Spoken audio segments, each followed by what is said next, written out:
Ibu, Bapak, Saudari, Saudara, rekan-rekan muda dan adik-adik sekalian, bertemu kembali dengan saya Romo Tino SSCC di dalam catatan pesiarah. Di dalam persiaran hidup, seringkali kita dengan mudah menilai seseorang sesuai dengan apa yang kita lihat, baik di dalam pelayanan, pekerjaan, maupun di dalam aktivitas. Tetapi, pernahkah kita melihat atau berintrospeksi dulu terlebih dahulu agar kita pun dimampukan untuk melihat dengan lebih jernih apa yang objektif pada sesama kita dengan penilaian yang lebih tepat, benar, dan bukan karena keirian atau karena kesombongan. Sebelum kita mendengarkan permenungan dari catatan pesiarah, marilah kita membuat tanda kemenangan Kristus. Dalam nama Bapa dan Putera dan Roh Kudus. Amin. Allah Bapa yang Maha Kasih dan Penyayang, kami sungguh bersyukur atas segala berkat dan cinta-Mu yang begitu istimewa, karena Engkau selalu setia menemani kami dan mendampingi kami. Ajarilah kami, agar kami anak-anak-Mu tetap selalu setia mewartakan kebenaran dan bukan sebuah kemunafikan. Demi Kristus pengantara kami. Amin.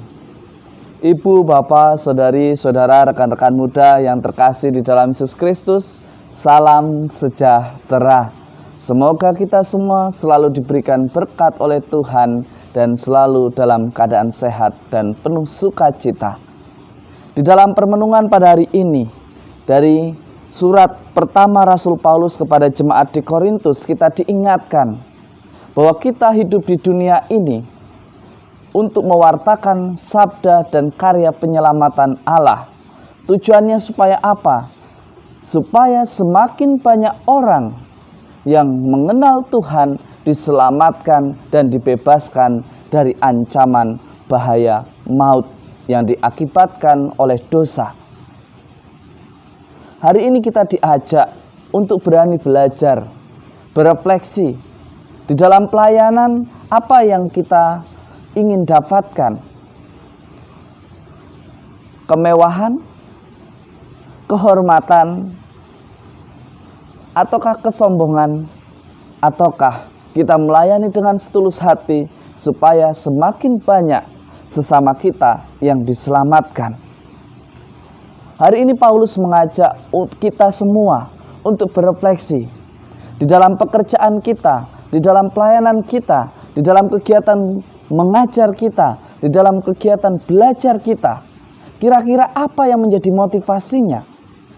Apakah kita hanya ingin belajar, ingin bekerja, ingin melayani hanya supaya dipandang wah, supaya dikatakan hebat, supaya kita bisa membusungkan dada? Saudari-saudaraku yang terkasih dalam Yesus Kristus, lihatlah, Paulus kita kenal sebagai orang yang sangat hebat, sangat besar. Bukan karena kesombongannya, bukan pula karena kepandaiannya, tetapi ketulusannya di dalam melayani sesuai dengan apa yang Allah firmankan.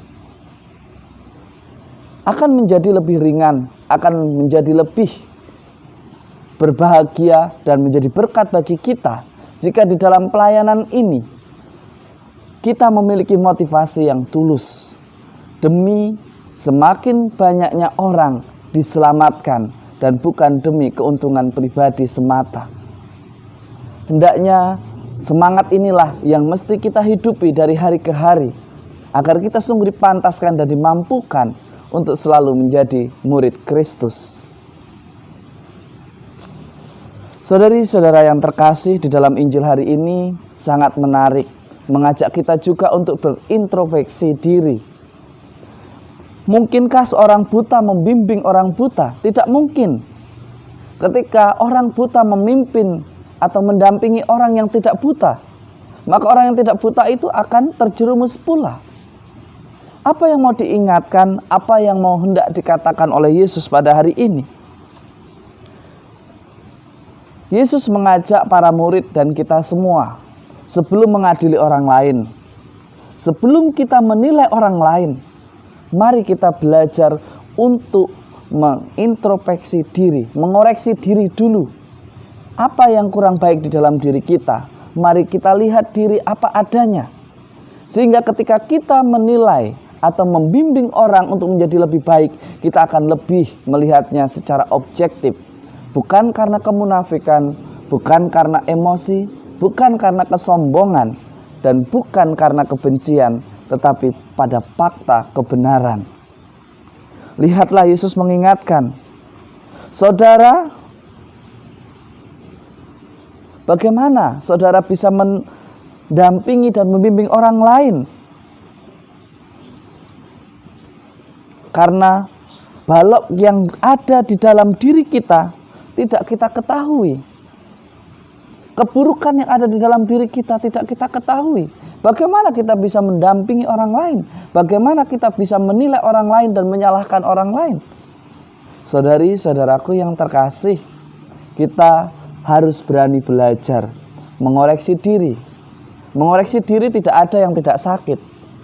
Pasti sakit ketika kita menemukan bahwa diri kita yang salah. Tetapi bukan berarti kita terus menghakimi, terus menyalahkan secara terus-menerus diri kita. Mari kita belajar untuk menerima kenyataan bahwa kita pernah membuat kesalahan. Dan mari kita belajar daripadanya, supaya kita tidak membuat kesalahan yang sama. Dan jika kita sudah berdamai dengan diri kita sendiri, maka barulah kita belajar untuk menjadi pendamping bagi sesama kita dan kita semua. Belajarlah untuk terbuka dan jujur kepada diri sendiri. Karena itulah kunci sebelum kita melayani.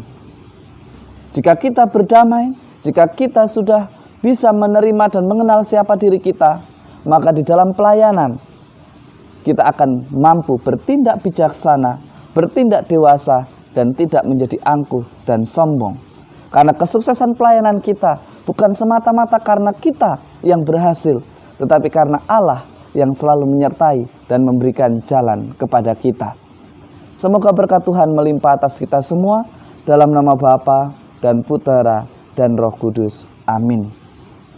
Ibu, Bapak, saudari, saudara, rekan-rekan muda yang terkasih, dan adik-adik sekalian, di dalam perjalanan di dunia ini, tujuan hidup kita bukan untuk menyombongkan diri, tetapi untuk terus belajar. Belajar menyadari bahwa setiap hari kita menerima berkat, oleh karenanya kita dimampukan untuk berkarya. Dan di dalam berkarya, janganlah kita menjadi orang yang mudah menghakimi, tetapi belajarlah menjadi pribadi yang rendah hati, menerima diri apa adanya, dan membimbing sesama kepada kebenaran, dan bukan justru mengajak sesama kita pada provokasi yang tidak ada gunanya. Selamat beraktivitas, Tuhan memberkati. Amin.